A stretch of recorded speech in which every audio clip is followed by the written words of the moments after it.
I believe the power of communities and the trust that lives within them have driven more change than capital ever has. In 2020, the COVID-19 pandemic had a devastating impact all over the world. According to the United Nations, 71 million people were pushed into extreme poverty. And as for education, school closures caused 90% of all students remain out of school, while remote learning remained out of reach for at least 500 million of them, reversing years of progress made. We need to solve these problems and more fast. And you know who's used to moving fast? Entrepreneurs.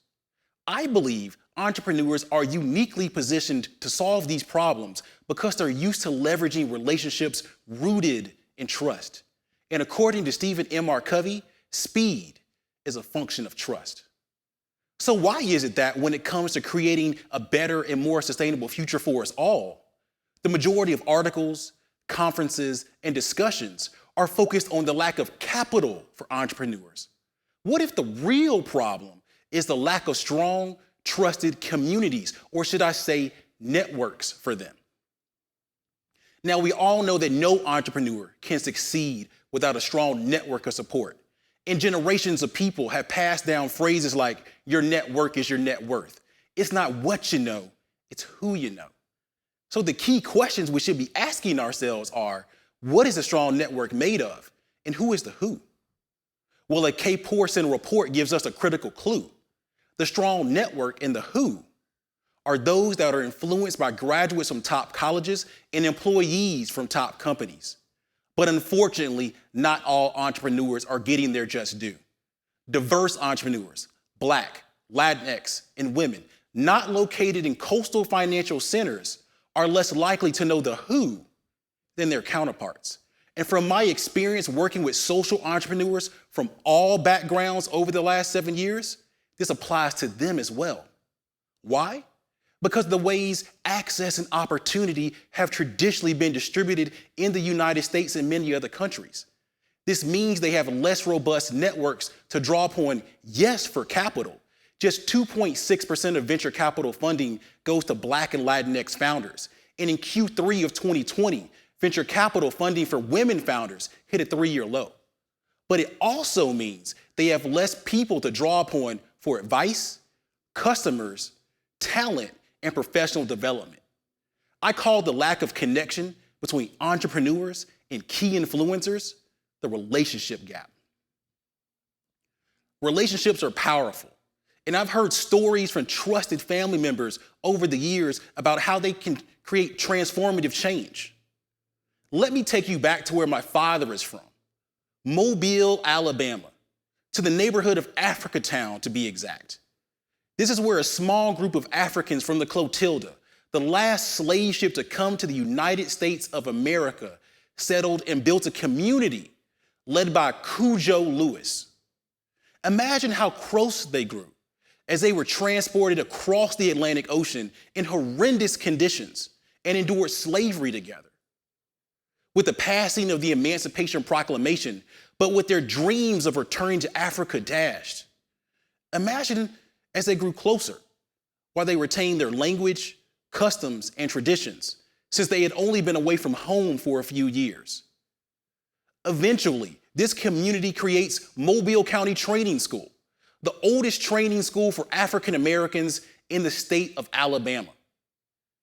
And during the first part of the 20th century, this school created a baseball culture in Mobile that supported Hall of Famers Satchel Paige, Hank Aaron, Billy Williams, and Willie McCovey, creating an inflection point or significant moment, not just for Mobile, but for baseball as a whole. Now travel with me 160 miles northeast to Montgomery, Alabama, where my mother is from, specifically to the neighborhood of Centennial Hill, a quarter-mile, tight-knit community near the state capitol. It's where an employee of the community pharmacy, owned by entrepreneur Dr. Rich Harris, headed the pulpit selection committee that recruited a charismatic 25-year-old leader named Martin Luther King Jr. to be the pastor of Dexter Avenue Baptist Church, creating an early inflection point for the civil rights movement. Walk a little bit up the street and you'll find the home where Dr. King, Coretta, and her 2 young children lived. Provided by the church, their house was bombed in 1956 with my mother's aunt, Mary Lucy Williams, in it, along with Coretta and their 2 young children. And as Martin came rushing to the scene, he had my mother's uncle, Roscoe Williams, an entrepreneur himself, at his side. If you go just 2 doors down from the Kings, Dr. Harris provided safe haven to the 33 Freedom Riders, including a young John Lewis, after they were attacked as they arrived at the Montgomery Greyhound bus station in May 1961. Over the next 3 days at the Harris house, they, along with MLK, Ralph David Abernathy, and other civil rights leaders, created a strategy for continuing the freedom rides. And just down the street from them, after the Selma to Montgomery March in 1965, my uncle Roscoe hosted MLK, Harry Belafonte, James Baldwin, and others for a welcome break from the struggles of the day. From the stories told by my mother, father, grandmothers, aunts, and uncles, I learned how the power of community, relationships, and trust have the ability to change the world, so much so that it created greatness that was normalized to me. It taught me to be a convener, a community builder, an ecosystem developer, and to use entrepreneurship as a way to equalize socio-economic disparities on a global level. So then, how do we close the relationship gap? How do we build trust between social entrepreneurs and diverse founders and those in strong networks? From those family stories, I also learned the process about how everyday people with everyday relationships built on trust used to change the world. They used relationships of coaching. In Africatown, they were intentional about having the better athletes teach the next generation of baseball players. They used relationships of commerce, meaning capital or purchases. In Centennial Hill, they were intentional about relying on each other for transportation during the year-long Montgomery bus boycott. They used relationships of personal growth. In Africatown, they were intentional about developing the leadership skills of the best students by allowing them to have decision-making power at Mobile County Training School. They used relationships of talent. In Centennial Hill, they were intentional about leveraging relationships to recruit Martin Luther King Jr. Finally, there were people who simply used their influence to make introductions to others who could do any of the previous things.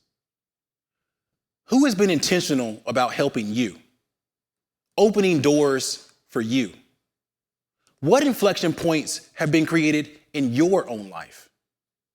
How much better would the world be if you were intentional about giving just 2 hours per month to helping social entrepreneurs and diverse founders, whether it be by advice, commerce, personal growth, talent, or introductions?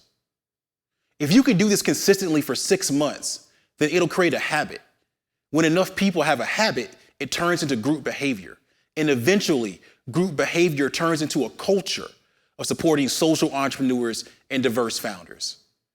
You are the current versions of the people who have created inflection points in your own life. You are the Cujo Lewises of the world. You are the Dr. Rich Harrises of the world. You are a force for good. Now go pay it forward for the good of your nation.